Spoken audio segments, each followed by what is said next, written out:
Well, I've got some good news and some bad news. I got a cluster of 4 of these working together. That's the good news. Why would you want to do that? Well, each one of these DGX Sparks has 128 gigs of memory that can be used for large language models. Training and inference, generating stuff. Stacking all these together gives me 512 gigabytes of memory that I can use for these tasks. So yeah, I can run some pretty large models, but not only that, this is using high... Whew, this is really hot. Also, this is using the Connect 7 interface from NVIDIA, which is probably $1,000 to $1,500 on its own, adding quite a bit to the cost of these Sparks. But without those, we're not going to have the insanely fast connection. And they also allow us to do something else. Tensor parallelism. What the heck is that? Well, typically, if you're using slow connection like Ethernet, for example, with this kind of cable, you can still do clustering, but the more machines you add, the slower things get. With a faster connection that supports RDMA, direct memory access, it's scaled in such a way that makes you go faster the more machines you add. So yeah, there's 4 here, and maybe I'll even do 8. We'll see. Now the bad news, this is really freaking hot. It's blowing air right on me. The exhaust is this way, because if I have it go that way, it actually turns off my cameras. This is a very quiet machine, but the air is super concentrated and it just blows out hot air in this direction. That's not the only bad thing. See, I'm kind of dumb at this, and I bought a whole bunch of cables to be able to connect those QSFP connections, which I had no idea what the heck that meant before I started this little project a few months ago. The same size connectors can be QSFP 28 and QSFP 56. The 56 ones are double the speed. There can also be double density connectors, which is what I needed to connect 4 of these together. And I happen to have bought the wrong ones. So for the last few months, I've been using QSFP 28. But I hope to remedy that today. Now, NVIDIA, they have some pretty good documentation that works pretty well with recipes where you can actually take one of the Sparks and use it, or you can get a little cable like this that just connects 2 Sparks together, 1 and 2. When you do that, you double your memory to 256, so you can run pretty large models already, like Qwen 235, and you can get that tensor parallelism going on with these 2 as well. But no matter how much I asked them, they wouldn't show me how to connect more than 2, and they wouldn't add that to the documentation. It's not until a community member came through that we can now get more than 2 connected together. By the way, I have a DGX Spark to give away to a lucky winner, courtesy of NVIDIA. I'm not buying it. If you want to enter, there's going to be rules down below in the description. Also, make sure you leave a comment and subscribe to the channel, of course. And this, we'll get to that. To get this set up, I had to buy this crazy MikroTik switch, which I saw on Serve the Home channel. The most expensive switch I ever bought, $1,300, but totally worth it if it lets me mess around with 4 Sparks. And it's got 2 400 gigabit connections on it, which means I can plug in a breakout cable like this into one port. These are very expensive, by the way. All these networking things start getting pretty pricey if you start going with these kinds of connections. And literally, that was the first time I ever touched a QSFP cable. This is now going out to 4 Sparks so that they all have a mesh network. They can all talk to each other just like this. Spark 1 is talking to all the other ones. Spark 2, Spark 3, and Spark 4. In other words, they can ping each other, they can SSH to each other without using passwords, which is something you need when you set up a cluster like this. But here's the problem. What the heck is this? When I run ethtool from node to node, I get 5 gigabit per second. Wait, sorry, 50,000 megabit per second, which is 50 gigabit per second, and I'm capped by the cable. This is a QSFP 28 cable on this side. An expensive little discovery. So of course I went to Amazon and I got another breakout cable. This is really crinkly.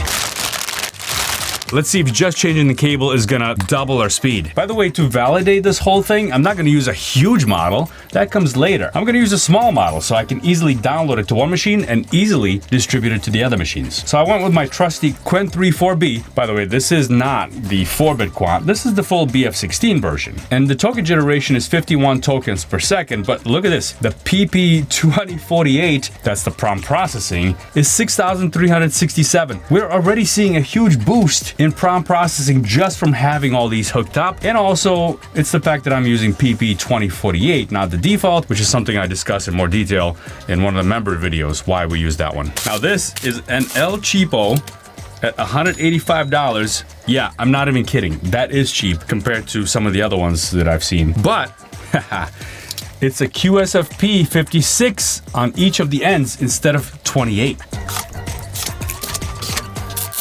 This is a monster. Now, I thought plugging in an Ethernet cable is a satisfying click. This is an even more satisfying click. All right, they're talking to each other. I have to look at the switch to make sure that things are working because the Sparks don't have any kind of indication whether they're on or that Ethernet is working. What? I'm still getting 50,000. Are you kidding me? This was supposed to double the speed.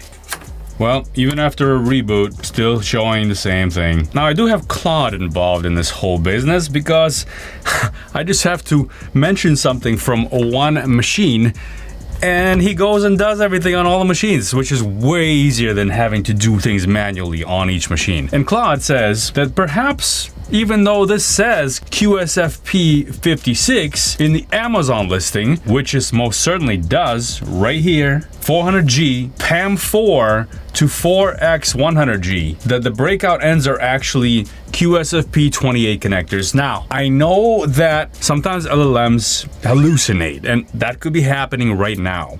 Or sometimes Amazon sellers lie, and that could be happening right now. So I don't know which one it is. Unfortunately, the only thing that's left to do is buy another cable and try it. So these days, I'm always flipping between models. GPT for research, Claude for coding, Nano Banana for image generation, VO, Kling, and Runway for video, 6 tabs, 6 bills, and counting. Enter Chat LLM Teams. One dashboard houses every top LLM, and Route LLM picks the right one. GPT Mini for ultra-fast answers, Claude Sonnet for coding, Gemini Pro for massive context. They recently added Gemini 3 and GPT 5.1 the moment they dropped. Create professional presentations with graphs, charts, and deep research detailed content. Need human-sounding copy? Humanize rewrites text to defeat AI detectors. Need visuals? Pick frontier or open source models. Nano Banana, Midjourney, Flux for images, Magnific for upscaling, plus VO, WAN, and Sora for video, all built in. You also get Abacus AI Deep Agent to pretty much do anything. Build full-stack apps, websites, reports with just text prompts, and deploy them on the spot. They have Abacus AI Desktop, which is the brand new coding editor and assistant that lets you vibe code and build production-ready apps. And the kicker? It's just $10 a month, less than one premium model. Head over to chatllm.abacus.ai or click the link below to level up with Chat LLM Teams. DGX Sparks is supposed to have 200 gigabit connection NICs, and the cables that NVIDIA actually includes when you buy one of these double packs of DGX Sparks is a 400G cable. I know that works. And when I go to FS, which is where I bought the previous set of cables, I can search for DGX Spark and they actually have cables that are labeled for Spark. Look, it says DGX Spark right there in the name. And yeah, a price to match. These are 400G double D to 200G QSFP 56. So I ordered some more cables. I'm not going to show you the price tag. I got 4 of these. Basically the same kind of cable that FS has. Now these are breakout cables from 1 to 2, so I'm going to need 2 of them and use 2 ports on that switch. Protected, unprotected. Make sure you always wear protections on your Ethernet cables when you're doing dangerous but fun things like this. Here we go. I'm gonna try with the bottom 2 first. Sparks 1 and 2. To see if we're even getting anywhere. All right, let's see. I'm still getting 50. What the heck? Come on. Many hours later. This is a whole new thing that I wish I knew, but I don't. And I'm glad that I have Claude to help me out here because this switch is a managed switch and you can go into its interface and manage it. There's just a lot of settings in here that I don't know anything about. But it has this handy little terminal and you can SSH into it, which means I can give Claude access to SSH into the switch and work its magic. And it found out that the port that I'm plugging it into is hard-coded to 50G. Don't even know where to look for that. Ah, look at that. It should be configured to 100G. I will plug the cable into port 1 on the switch, make the adjustments. I love that. Is it gonna work though? That's a whole different story. Okay, it seems to have reconfigured it. Let's test this out. Oh, 100 gigabits between 1 and 2. So let's plug in the other 2 Sparks. Yes, 100 gigabit on each one of these ports. Now we can run our Llama Benchy. So if you missed that, which I kind of did the first time also. There's 2 physical ports on each Spark. Each port is capable of 200 gigabit per second, and each port has 2 virtual interfaces. Each interface is capable of 100. So yeah, it's a little confusing, and that's how we can get a 200 gigabit cable in here, but we need to set each interface to 100 gigs so that the 2 interfaces 200 gigs. And this is the solution on GitHub that makes everything possible. It's by this guy that hangs out on NVIDIA forums called Uger. I don't know if I'm saying that right, but he's also helped me out a little bit to get this going. And he created this repository, which he seems to be updating pretty often. Now, he's one of the first ones to figure out how to actually run VLLM on one of these without using a Docker container. So if you're interested in that, check out his repositories. Now, this one is a Docker-based VLLM run, and it's specifically for clustering a bunch of them. He simplifies a lot of the workflow in getting this running. All right, here we go. Llama Benchy, which is one of his other projects too, by the way. This is better than Llama Bench because it gives more realistic results as it talks to the server over the network. Yeah, what? We're getting about the same results here. What? Let's run that again and take a look at NV top on all the machines. Yeah, it's actually clustered and it's running on all 4 of these. Well, we're getting about the same speed, folks, for token generation and for prompt processing. I thought this was gonna be better, but I guess I didn't need to buy all those cables. Explain this, Claude. So for 50G before, we had faster prefill than we do now. Percent of change, we lost 19% of performance. What the heck? Generation is faster, 7% faster, but to me that looks like a margin of error type of thing. And time to first token is slower? All right, generation improved 7%, which makes sense. Generation is communication bound with frequent small all reduce ops that benefits from lower latency of these link speeds. The prefill regression is unexpected. Yeah, you're telling me. And just to make sure we're still getting some benefits here, I had to rerun this with just 1 Spark, and I got 23 tokens per second for generation there, and then with 2 Sparks, 35. Here's the full picture at 100G. 1 node, 2 node, and 4 node. 2 node looks pretty nice at almost 8,000 tokens per second prefill. But as you can see for token generation, we're getting big improvements the more nodes we add. Now to make sure that this is using RoCE, also known as RDMA over Converged Ethernet, that's when you have an acronym inside another acronym. RDMA, of course, being Remote Direct Memory Access over Converged Ethernet. RoCE. Basically what that does is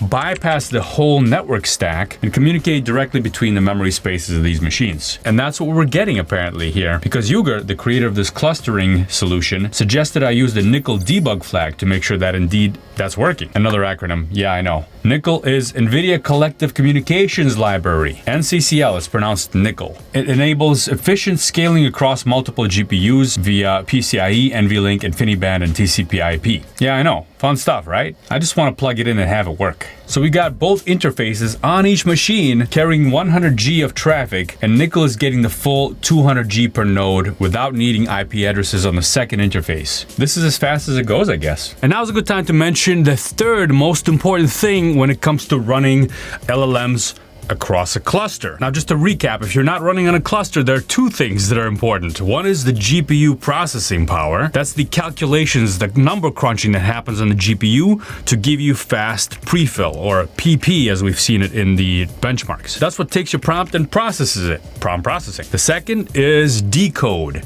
That's the token generation, and that's where memory bandwidth comes in handy. And finally, the third important thing matters only when you're clustering, and that's latency. See, if you connect these with a standard Ethernet plug, your latency is going to be an order of magnitude more than it would be if you're connecting with RoCE. I don't want to connect with RoCE, my jaw wouldn't survive it. All right, Alex, enough of those silly jokes. But here is one of the tests you can run, and this is actually on that repository, to check for latency. So on Spark 2, I'm gonna kick this off, so it's gonna listen for connections, and on Spark 1, I'm gonna do the InfiniBand write test. At least that's what I think it is, and I'm gonna target Spark 2. Boom. All right, not the best numbers. I gotta say, not the best. Let's do that one more time. Okay, that's better. 3 microseconds. That's the latency going from one spark through the switch into another spark. This is basically the same thing that allowed Apple to have better clustering capability on their machines, which is what I cover in other videos. I think they have 4 or 5 microsecond latency. But you have to wonder though, if that 3 microseconds is a result of introducing another extra step, which is that switch. So let's take some of these connections out. I'm gonna plug 2 sparks directly into each other. This is the most direct way you can go, and run that same test. So that's spark 1 and 2, boom. And yeah, when they're connected directly, I'm getting 1 microsecond less latency. That's a pretty big difference. And this would have the most effect on smaller models. Which brings us to the next topic. Bigger models. Now I did reach out to Uger, and he suggested that dense, larger models would perform the best across a cluster like this. So I got this Qwen 3 VL32B Instruct, which is actually a model that's 66 gigabytes on disk. This is the full BF16 version. Now yeah, this has been recently replaced by Qwen 3.5, but that's an MOE, it's got vision, it's got everything in it. This is a dense model, which we still need to run once in a while. So sharding across multiple GPUs is the only way to run them at all. That would go for something like llama.cpp. But even if they do fit, like in this case, clustering lets you increase context and concurrency and speed up token generation. And we should see really nice scaling slightly better than the Mac Studios even. So here I've got VL32 running on 1 node, the first node. You can see that in the chart right here, NV top, and we got 3.58 tokens per second. Not great. What happens when we do 2 nodes? Here are the first 2 nodes, Spark 1 and Spark 2. You can see the GPU usage on both of those, almost 100% there. Well, 96, 95. Wow, the scaling is actually pretty good here. 6.14 tokens per second token generation. Any guesses what's gonna happen with 4 nodes? Here we go. 4 nodes. Look at that memory usage though, 63 gigabytes per machine, even though we're splitting up across 4 nodes, because we have to consider that the model is 66 gigabytes, sure, but we also have all that cache, the context window, and that's why you see such high memory usage. And we got 11.36 tokens per second for generation here, and also quite a bit more for prompt processing. I'd say the scaling is actually pretty damn good here. Okay, what about adding some more? So of course, these are the DGX Sparks from NVIDIA. These 2 are Dell GB10. They're basically the exact same thing, but a slightly different design. Some people prefer it. This is the MSI Edge Expert. I call it the EX10. And this one on top is the Asus Ascent GX10. That would be one heck of a cluster. Fun. Uh-oh. I sense a problem. But I've foreseen this problem coming up. Do you see the problem? The switch only has 2 400 gigabit NICs on it, and I'm using both of them already for 4 sparks. So I would need to buy another one of these switches. Or, while I was working on this, MikroTik released another switch. It says new item coming soon, but I already ordered it. Not sure what that was all about. By the way, they're very strict about this. You can't send this to China, Hong Kong, Russia, or Venezuela. But look at this switch. It's got 4 400 gigabit ports. Let's see if I can get this working. This is also why I ordered more cables. This is the most expensive video I've ever made. Now, when I hook these up, I can't promise that my cameras aren't gonna die. Hello? Okay, you're back. Everything is hooked up now, but I had to crack the window open. All right, last night I stayed up really late with this thing. Nope. Not like that. Clusters take a long time to set up. First, I migrated the switch from the CRS 812 to the CRS 804. As a side note, what's up with the 2 different colors? And this one has a honeycomb pattern. This one has rectangles. Who designs these things? And it's not just plug and play. Getting these switches set up is involved. There's a network configuration part where I had to assign new QSFP IPs to all these machines and standardize net plans with large packet support NTU 9000 across all 8 of these machines. Those are called jumbo frames, by the way. Finally, I had all these machines hooked up, getting 100 gigabit signal speed, and then I needed to set up SSH mesh. Boom, check it out. This is where each one of the machines can talk to all the other machines via SSH without passwords. This is something that's needed for cluster setup.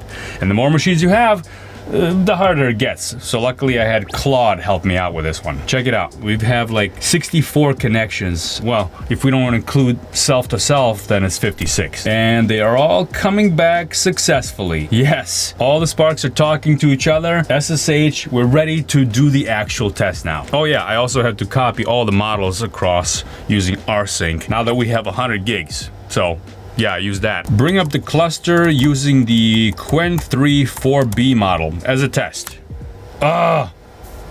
Compacting conversation. Now, of course, you can do all these things by just executing the script. I'm just feeling a little bit on the lazy side. I've been up for a while. All right, the cluster is up and running. Here we go. That was really fast. You can see from the NV top chart right there, barely any scratch. Let's do that again. That was really fast. A couple of things I noticed.